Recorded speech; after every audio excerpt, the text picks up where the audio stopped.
asuransi, dana pensiun, ya, lembaga pembiayaan, dan lembaga jasa keuangan lain yang dalam pelaksanaannya tidak bertentangan dengan prinsip-prinsip syariah. Berdasarkan definisi itu, selanjutnya hal yang perlu dibahas adalah kelembagaan dalam bidang kegiatan IKNB Syariah yang meliputi beberapa hal, antara lain yang pertama, kelembagaan asuransi syariah. Ini ada juga yang namanya asuransi syariah, ya. Jadi perihal asuransi syariah atau takaful, ya, bahasa Arabnya ini, tidak dapat kita temukan aturan itu di dalam undang-undang tentang asuransi, ya. Di tataran Peraturan Menteri Keuangan telah diundangkan Peraturan Menteri Keuangan Nomor 18 Tahun 2010 tentang penetapan prinsip dasar penyelenggaraan usaha asuransi dan usaha asuransi dengan prinsip syariah. Jadi itu ada di dalam Peraturan Menteri Keuangan. Pasal 1 angka 1 Peraturan Menteri Keuangan itu, yang dimaksud asuransi berdasarkan prinsip syariah adalah usaha tolong-menolong dan melindungi di antara peserta melalui pembentukan kumpulan dana yang dikelola sesuai dengan prinsip syariah untuk menghadapi resiko tertentu. Nah, itu makna asuransi syariah yang tertuang di dalam Peraturan Menteri Keuangan. Ada 3 prinsip utama dalam asuransi syariah ini. Yang pertama ada yang disebut dengan mutual responsibility, ya, tanggung jawab satu sama lain. Kemudian mutual cooperation, dan yang ketiga mutual protection, ya. Ketiga prinsip itu tercantum dalam Peraturan Menteri Keuangan Nomor 18 Tahun 2010. Adapun perusahaan yang menyelenggarakan usaha asuransi atau reasuransi dengan prinsip syariah wajib menerapkan prinsip dasar, antara lain adanya kesepakatan tolong-menolong dan saling menanggung di antara para peserta, tidak mengandung hal-hal yang diharamkan seperti ketidakpastian, ya, perjudian, bunga, penganiayaan, suap, ya, maksiat dan objek haram. Perusahaan bertindak sebagai pengelola dana tabaru, ya. Perusahaan bertindak sebagai pengelola dana tabaru, adanya kontribusi peserta dalam dana tabaru, ya. Dana tabaru ini penjelasannya ada di dalam Undang-Undang Perbankan Syariah dan ada juga dalam PMK 18 2010. Yang kedua, kelembagaan lembaga pembiayaan syariah, ya. Pengertian lembaga pembiayaan tidak kita temukan dalam peraturan perundang-undangan. Berdasarkan Perpres 9 2009 tentang lembaga pembiayaan, disebutkan bahwa lembaga pembiayaan meliputi perusahaan pembiayaan, perusahaan modal ventura, perusahaan pembiayaan infrastruktur. Bentuk hukum yang diperkenankan bagi lembaga pembiayaan adalah perseroan terbatas atau operasi. Teknis operasional dari pembiayaan syariah diatur melalui Peraturan Ketua Badan Pengawas Pasar Modal dan Lembaga Keuangan tahun 2007, ya, tentang kegiatan usaha perusahaan pembiayaan berdasarkan prinsip syariah. Nah, jadi diatur juga dalam Peraturan Ketua Badan Pengawas Pasar Modal nomor 04 2007, ya, tentang akad-akad yang digunakan dalam kegiatan perusahaan pembiayaan berdasarkan prinsip syariah, ya. Jadi banyak sekali, ya, aturan-aturan terkait asuransi syariah, lembaga pembiayaan syariah yang pengaturannya itu menggunakan regulasi yang berbeda-beda, ya. Kemudian kegiatan usaha IKNB syariah, ya. Pertama, ada yang namanya asuransi syariah. Kegiatan operasional asuransi dapat dilakukan oleh perusahaan asuransi syariah atau asuransi konvensional yang sudah memiliki UUS. Jadi sama seperti perbankan, ya. Asuransi konvensional atau PT asuransi yang umum gitu bisa juga membuat unit layanan syariah, ya, untuk program asuransi syariahnya. Nah, operasional sebagaimana dimaksud berdasarkan pada akad sebagai berikut. Ada yang namanya akad tabaru ya. Akad tabaru adalah akad hibah dalam bentuk pemberian dana dari satu peserta kepada dana tabaru untuk tujuan tolong-menolong di antara para peserta yang tidak bersifat dan bukan untuk tujuan komersil. Ini ada di PMK nomor 18 2010 ya. Akad ini sekurang-kurangnya harus memuat hal-hal. Yang pertama, kesepakatan para peserta untuk tolong-menolong. Yang kedua, hak dan kewajiban masing-masing peserta. Yang ketiga, hak dan kewajiban peserta secara kolektif dalam kelompok ya. Yang keempat, cara dan waktu pembayaran kontribusi dan satuan. Yang kelima, ketentuan mengenai boleh atau tidak kontribusi ditarik kembali oleh peserta dalam hal terjadi pembatalan oleh peserta. Yang keenam, ketentuan mengenai alternatif dan persentase pembagian surplus. Yang ketujuh, ketentuan lain yang disepakati gitu. Nah, lebih lanjut ya, ditegaskan dalam akad tabaru ini tidak dapat diubah menjadi akad tijarah. Jadi ada akad tabaru, ada juga akad tijarah ya. Ini kalau Fakultas Hukum Universitas Islam Indonesia biasanya gitu ya, atau Sekolah Tinggi Agama Islam yang di dalamnya ada prodi ilmu hukum, ini akan detail ya, yang membahas tentang hukum keuangan syariah ya. Akad tijarah ya, ada juga yang disebut dengan akad tijarah. Akad tijarah adalah akad antara peserta secara kolektif ya, atau secara individu dan perusahaan dengan tujuan komersial. Akad tijarah ini dapat berupa akad wakalah ya, ada akad mudarabah ya, ada akad mudarabah mustarakah. Akad wakalah bil ujrah. Ini banyak istilah-istilah yang mungkin kita tidak familiar ya. Tapi paling tidak kita bisa memahami maknanya. Bahwa yang dimaksud dengan akad wakalah bil ujrah yaitu akad tijarah yang memberikan kuasa kepada perusahaan ya. Akad tijarah kita tahu tadi akad komersil ya.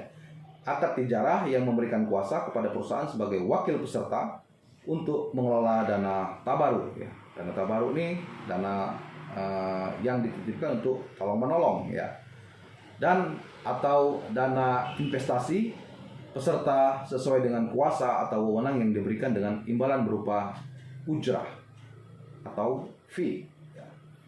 Kemudian ada akad mudarabah, adalah akad tijarah ya, yang memberikan kuasa kepada perusahaan sebagai mudarib untuk mengelola investasi dana tabaru dan atau dana investasi peserta sesuai dengan kuasa atau wewenang yang diberikan dengan imbalan berupa bagi hasil yang besarnya telah disepakati sebelumnya gitu.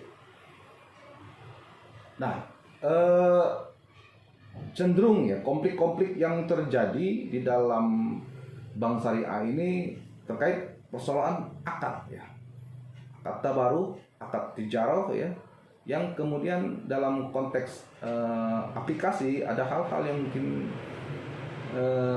tidak sempurna dilaksanakan dalam eksekusinya gitu. Nah, ini terkadang menimbulkan konflik. Akad ini bahasa lainnya adalah kontrak gitu ya, bahasa hukumnya. Jadi apabila ada kontrak kerjasama begitu yang lalai dilakukan oleh para pihak, maka ini yang harus diselesaikan tadi ya melalui pengadilan agama ya. Kalau bank umum kan harus di pengadilan umum. Kalau perbankan atau keuangan syariah ya, perbankan syariah melalui peradilan agama. Nah, akad mudarabah mustarakah ya adalah akad tijarah yang memberikan kuasa kepada perusahaan sebagai mudarib untuk mengelola ya, investasi dana dan atau dana investasi peserta yang digabungkan dengan kekayaan perusahaan. Yang ketiga ada kegiatan usaha lembaga pembiayaan syariah. Penerapan prinsip syariah dalam kegiatan perusahaan pembiayaan berupa sewa guna usaha, ya, leasing, piutang, ya, kemudian terkait pembiayaan konsumen, dan usaha kartu kredit ya, usaha kartu kredit begitu. Terakhir ada yang namanya pasar modal syariah. Nah, ini sebenarnya terkait ekonomi ya, mata kuliah ekonomi. Tapi karena ada ini dalam konteks sumber hukum Islam yang kemudian dipositifkan dalam hukum negara Indonesia begitu, maka kita sedikit banyak perlu juga memahami persoalan ini ya, karena tidak tertutup kemungkinan apabila Bapak dan Ibu suatu saat menjadi praktisi hukum ya, misalnya lawyer kah itu ya, ataukah hakim kah itu, atau polisi nantinya atau jaksa ya, hal-hal yang seperti ini bisa kita pahami dari awal gitu ya. Kelembagaan pasar modal syariah ditinjau dari fatwa yang telah dikeluarkan oleh Dewan Syariah Nasional MUI. Ada fatwa nomor 40 tahun 2003 tentang pasar modal dan pedoman umum penerapan prinsip syariah di bidang pasar modal. Pasal 1 angka 1 pasar modal didefinisikan sebagai kegiatan yang bersangkutan dengan penawaran umum dan perdagangan efek ya, perusahaan publik yang berkaitan dengan efek yang diterbitkannya ya, serta lembaga dan profesi yang berkaitan dengan efek. Efek dalam hal ini disebut efek syariah, yaitu efek sebagaimana dimaksud dalam peraturan perundang-undangan di bidang pasar modal berupa surat berharga yang akad ya, pengelolaan perusahaannya ya, serta cara penerbitan memenuhi prinsip syariah. Adapun yang dimaksudkan prinsip syariah dalam konteks ini adalah prinsip yang didasarkan atas ajaran Islam yang penetapannya dilakukan oleh Dewan Syariah Nasional MUI melalui fatwa. Suatu efek yang akan dipasarkan melalui pasar modal syariah terlebih dahulu harus memperoleh pernyataan tertulis yang dikeluarkan oleh DSN MUI bahwa efek yang bersangkutan sudah sesuai dengan prinsip syariah. Yang pertama ada namanya prinsip syariah di pasar modal.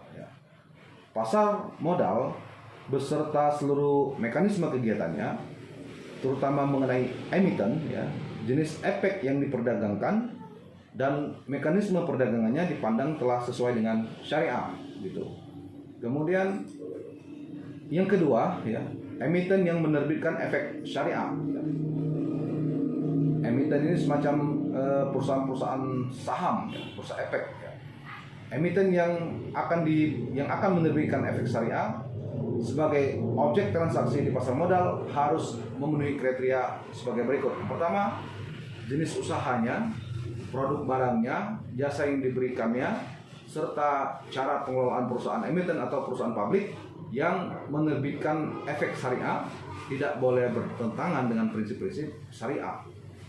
Yang kedua, jenis kegiatan usaha yang bertentangan dengan prinsip syariah antara lain judi, ya, investasi pada emiten yang saat transaksi tingkat hutang perusahaan kepada lembaga keuangan ribawi lebih dominan dari modalnya.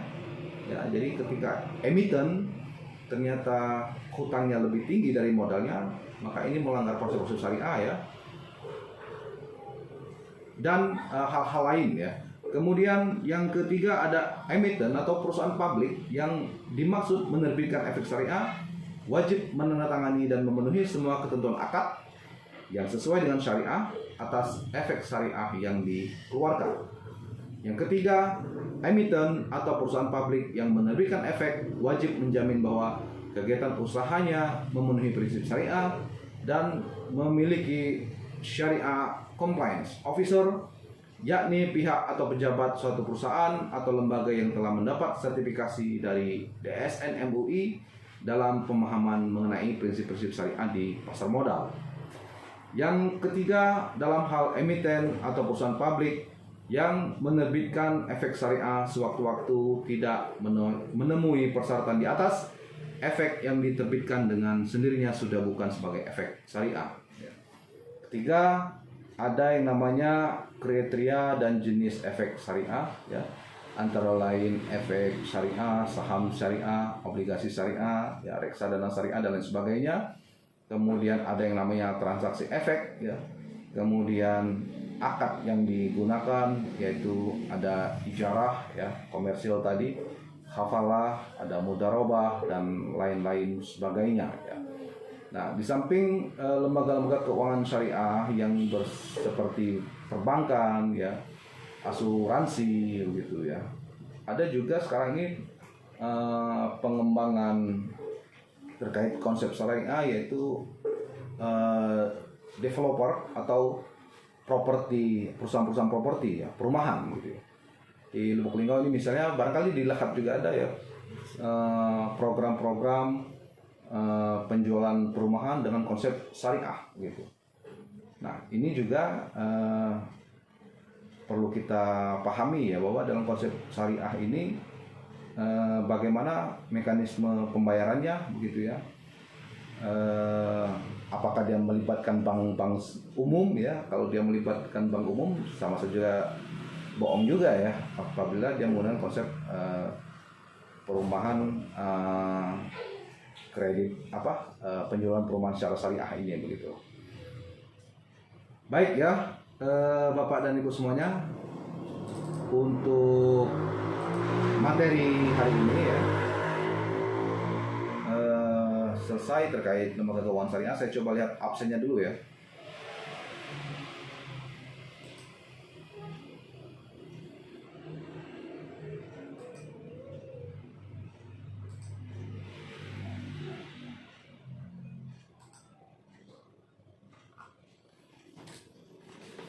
Saya coba panggil satu-satu, ya, karena ini namanya cukup banyak.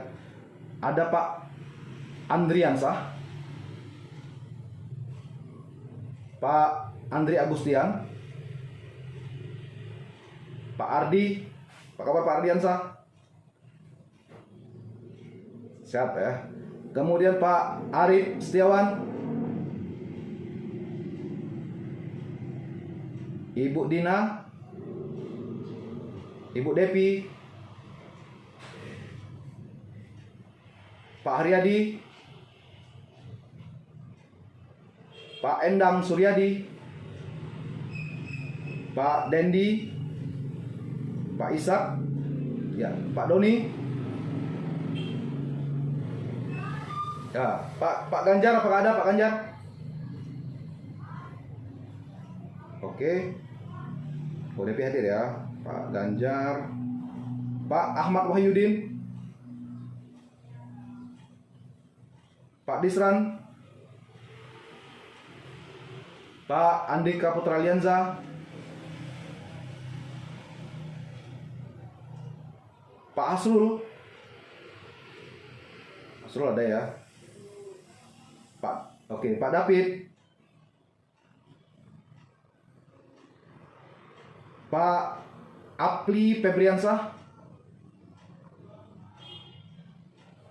kemudian Pak Makroni,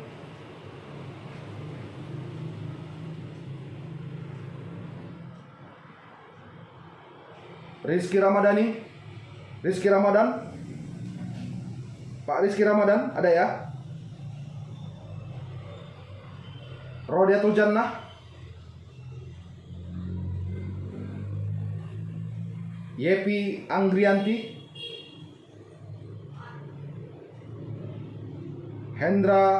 Hendika Putra Mahendra ada, ya. Mahgawansa ada, ya. Baik. Ibu Nela.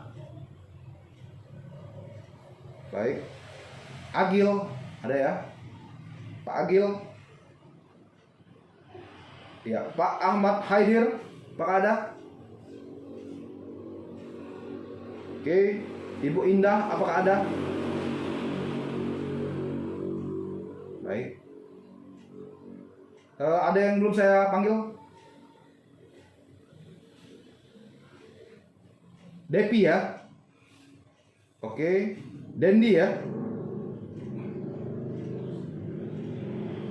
Oh, Pak Haryadi, oke. Pak Asrul udah. Pak Makroni, oke, siap. Oke, ya. Saya minta kita on cam dulu, Bapak dan Ibu, saya untuk foto saya.